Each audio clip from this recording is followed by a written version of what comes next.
Didirikan pada tahun 1994, Indonesia untuk Kemanusiaan atau IKA mendukung segala upaya masyarakat memperjuangkan kemanusiaan bagi semua pihak.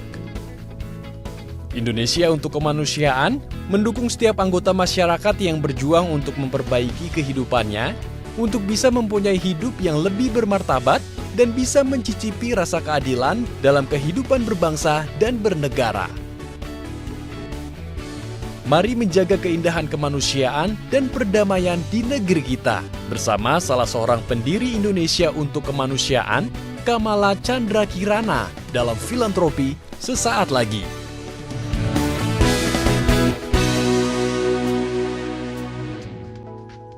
Apa yang kira-kira menjadi fokus nilai kemanusiaan yang diperjuangkan oleh IKA? Jadi kami ini kemanusiaan, saya rasa kita semua mempunyai itu sesuatu yang ada di dalam naluri kita ya. Betul. Sebagai manusia, kemanusiaan sesuatu yang kalau kita bisa melihat orang lain bahagia, mempunyai bisa hidup dengan harga diri dan martabat dan serba berkecukupan, itu adalah sesuatu yang memenuhi rasa kemanusiaan kita. Betul.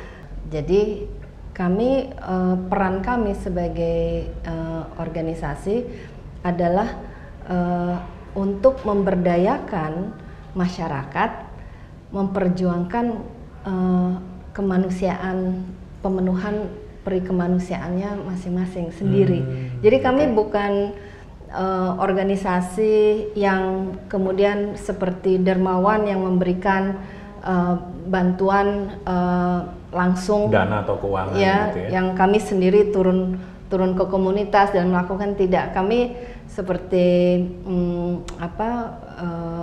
kalau boleh dibilang seperti orang yang kerjanya di dapur di belakang layar. Kami membantu memfasilitasi agar warga masyarakat bisa mempunyai daya juangnya sendiri.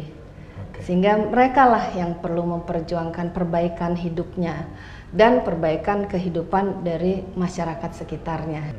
Jadi mencari akar masalahnya untuk bisa diselesaikan.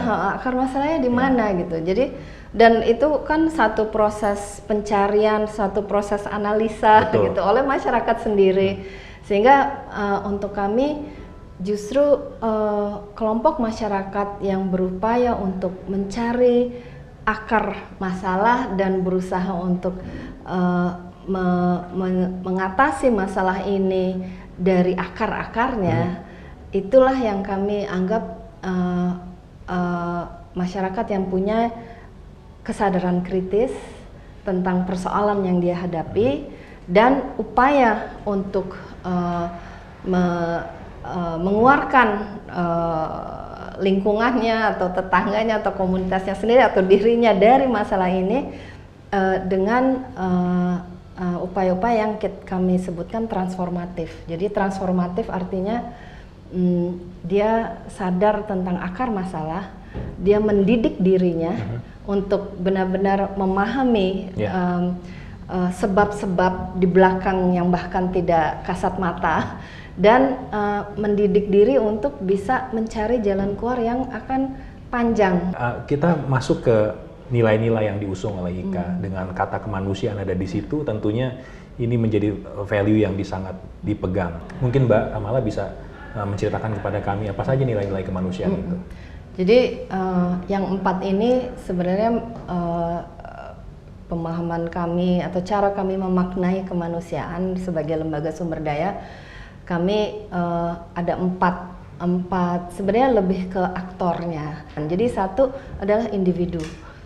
Artinya kemanusiaan memang harus artinya kemanusiaan benar-benar bisa terpenuhi dalam bayangan kami jika sosok individu bisa hidup secara bermartabat dan berdikari gitu.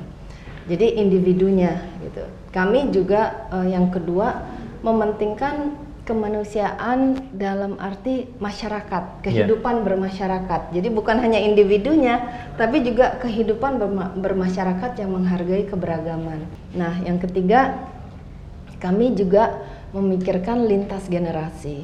Dalam arti, jadi bukan hanya masyarakat secara umum, tapi bagaimana dengan semacam solidaritas lintas generasi yang memungkinkan kita merawat alam semesta. Karena alam ini kan harus kita wariskan kepada Betul. anak cucu, bahkan cicit.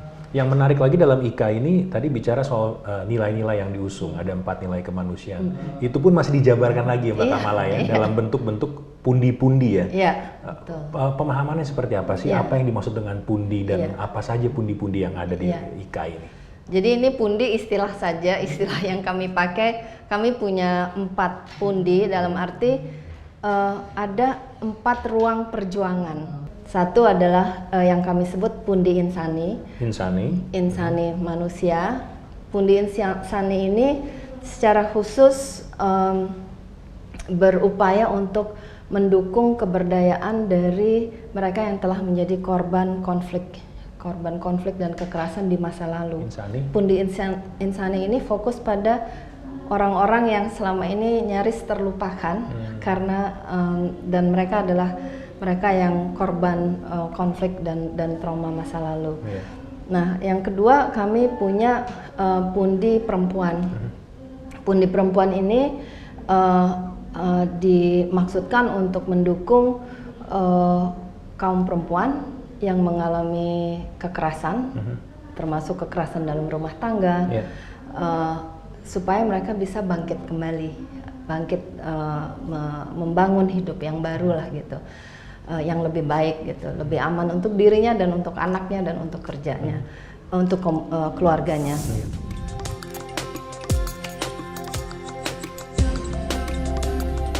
Sejak 2016, Pundi Perempuan telah berhasil mendukung 75 lembaga pengada layanan, 6 organisasi perempuan, dan 5 perempuan pembela HAM, Women Human Rights Defenders, dan 4 dana bergulir bagi organisasi perempuan.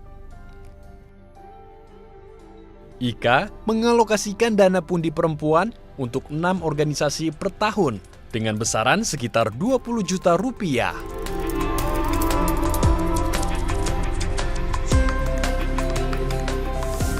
Yang ketiga kami punya pundi budaya.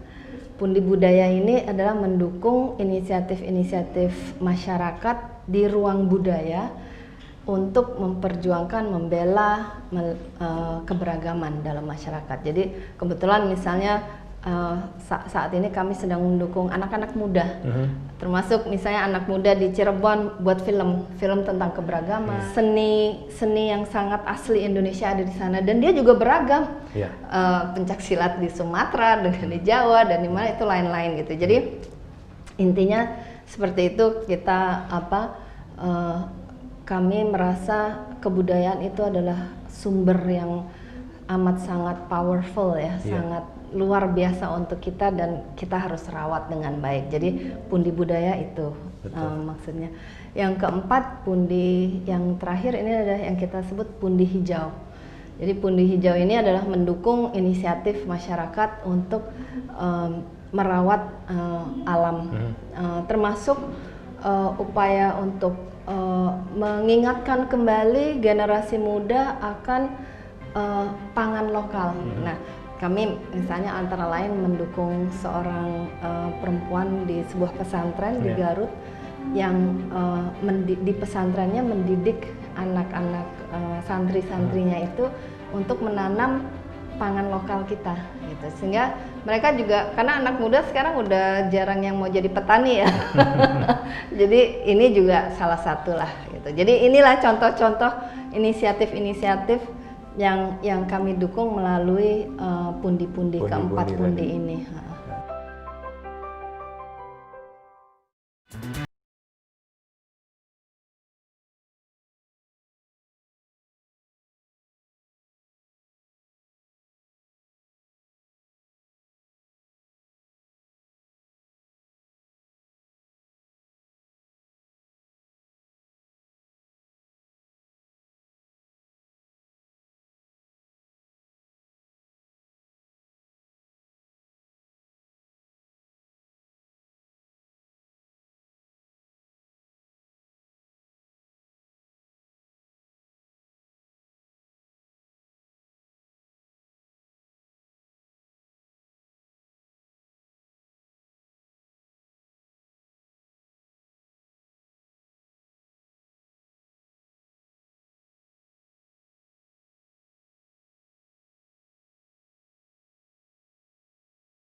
Mbak Kamala, di IKA juga dikenal istilah komunitas pemberdaya. Nah, apa sih kira-kira nih yang dimaksud dengan komunitas pemberdaya ini? Ya, jadi komunitas pemberdaya ini upaya kami untuk menegaskan gitu bahwa hubungan antara si pemberi dan si penerima, kan ini kan sumber daya ya, ada yang memberi, ada yang menerima, itu sebenarnya hubungan yang sama, yang egaliter lah, yang kita sama-sama punya kelebihan, sama-sama punya kekurangan gitu. Karena sebenarnya kami di Indonesia untuk Kemanusiaan ini bukan soal belas kasihan antara mereka yang mengalami penderitaan atau kemiskinan atau kekerasan, korban dan sebagainya. Ini adalah misi bersama, misi kemanusiaan bersama. Ini kita diikat oleh misi dan nilai-nilai ini. Yang sama. Ya, jadi bukan karena kita kasihan, tapi justru karena kita merasa kita bersama, kita sesama manusia yang harus berjuang bersama dan mencari sumber daya bersama supaya setiap pihak di dalam komunitas ini bisa menjalankan misi kemanusiaannya dengan sebaik-baiknya.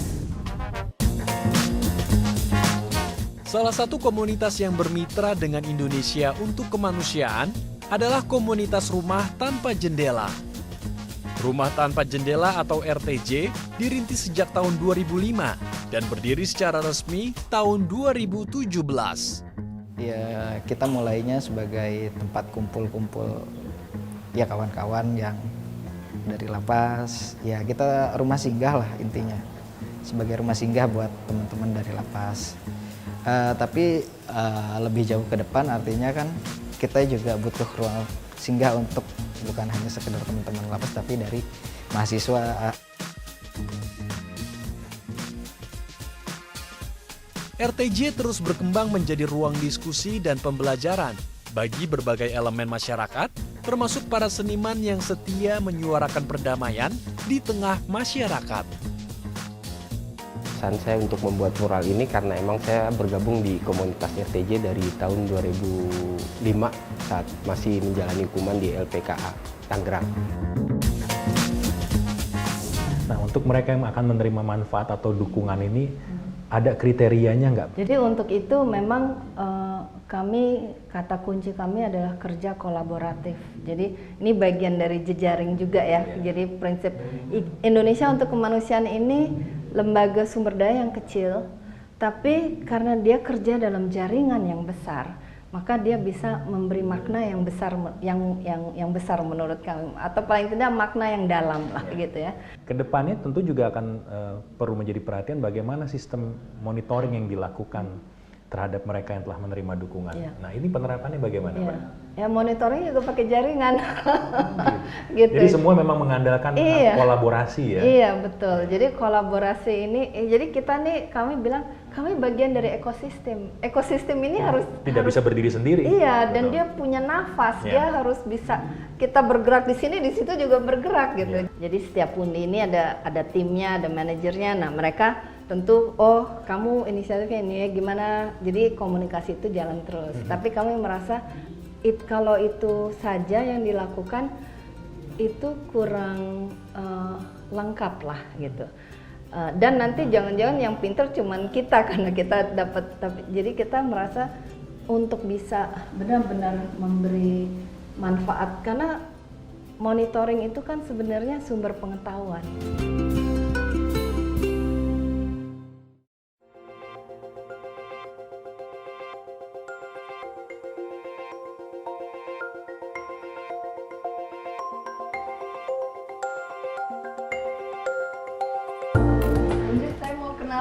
Dengan Direktur Eksekutif Indonesia untuk Kemanusiaan. Halo, Mbak Ani. Apa kabar? Ya, baik. Kalau kita bicara soal cerita kan banyak nih Mbak ya. Tapi kalau bicara soal indikator keberhasilan, kira-kira apa sih yang menurut Mbak Ani, apa tuh persepsi soal indikator keberhasilan menurut IKA? Jadi dengan tidak hanya jaringan dia yang akses dia terhadap dana yang terbuka, tapi kemampuan dia mengelola itu juga mulai dirintis, tentu saja tidak bisa selesai begitu saja dalam waktu cepat. Nah, yang kedua jaringan itu sendiri gitu. Ketika berelasi dengan IKA, kami berharap mereka juga jadi punya nih jaringannya Jaringannya Ika, jaringan dia sendiri plus kita sendiri kan punya jaringan yang tadinya mungkin nggak kenal mereka gitu, tapi karena kita kerjanya dari ujung sampai ujung gitu kan, kita bisa kenalkan juga nih. Nah, yang ketiga indikator keberhasilan di dalam jaringan dan pengetahuan. Jadi kita berharap kenapa juga kadang-kadang kita juga agak ya emang harus cerewet ya. Yang keempat adalah kerelawannya. Jadi kita berusaha mendorong supaya teman-teman ini semakin terbuka karena memang banyak isu-isu kita kan kayak hak asasi manusia gitu. Menarik. Iya, Terima gitu kasih sih. Mbak Ani buat sharingnya. Sama-sama. Sukses terus buat mewujudkan visi dan misi di IKA ya. Saya mengawali dongeng itu dari tahun 2008. Perjalanan awalnya ke PAUD Jabotabek. Kemudian ketika di tahun 2015 atau 2016 ketika RPetra berdiri, saya coba ke RPetra. Akhirnya sampai saat ini saya mengunjungi lebih 120 RPetra. Dan kebetulan sudah dari November 2018 sampai saat ini saya ada program bareng sama Indonesia untuk Kemanusiaan ketika IKA mengadakan sayembara ya untuk pundi budayanya, akhirnya saya coba gitu. Selama ini saya memang single factor sendiri, saya cari bagaimana bisa untuk dongeng kemana-mana itu sendiri. Alhamdulillah sekarang ada yang bantu yaitu IKA. Akhirnya karena datang si ayam, mereka disuruh petik ya lomba ngumpulin apel. Pendapat saya sangat menyenangkan sekali untuk anak-anak bisa mendengar dongeng, terutama temanya keberagaman. Jadi anak-anak bisa mengenal tentang keberagaman tanpa merasa diceramahi, karena dengan cara anak-anak sendiri, dengan media yang menarik untuk anak, dengan cerita, itu anak semua nilai-nilai yang mau disampaikan itu akan terserap di dalam diri anak, bahkan dia juga bisa mengingati temannya sendiri. Mbak Mala, saya juga ingin mengetahui dari sisi pribadi nih sekarang. Kira-kira apa yang melatar belakangi akhirnya Mbak Mala memutuskan mau mengambil komitmen di Indonesia untuk Kemanusiaan? Ya, kalau saya pribadi dan mungkin pribadi-pribadi lain yang bergabung dengan kami, ya ini memang komitmen personal ya, harus jadi ada tekad personal karena memang tantangannya banyak sekali. Kebetulan orang tua saya juga banyak bekerja di bidang sosial dan memang dari kecil saya sudah dididiklah oleh bapak dan ibu saya, bahkan tante-tante saya dan om-om saya dan sebagainya, bahwa kita hidup harus memikirkan kebersamaan dan terutama mereka yang hidupnya penuh dengan rintangan dan penderitaannya. Itu bagian dari pendidikan keluarga. Apalagi juga menyadari bahwa tidak mungkin kita sendiri harus membangun wadahnya, wadah organisasional, tapi juga harus menjadi bagian dari satu gerakan yang lebih besar gitu. Kalau kita bicara soal dukungan finansial, apa kira-kira yang sudah dipersiapkan oleh IKA untuk bisa menjaga sustainability di bidang ini?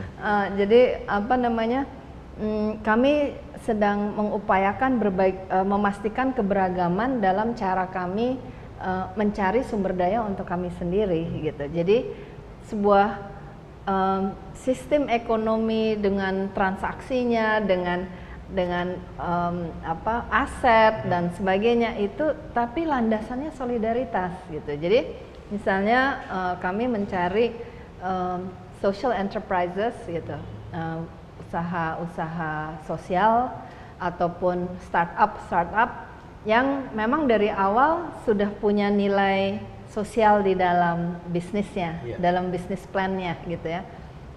Dan kami coba bekerja sama dengan itu. Jadi misalnya kami pernah bekerja sama dengan The Body Shop Indonesia dan juga dengan satu startup di bidang rias juga, namanya Wangsa Jelita di Bandung, yang di mana mereka kemudian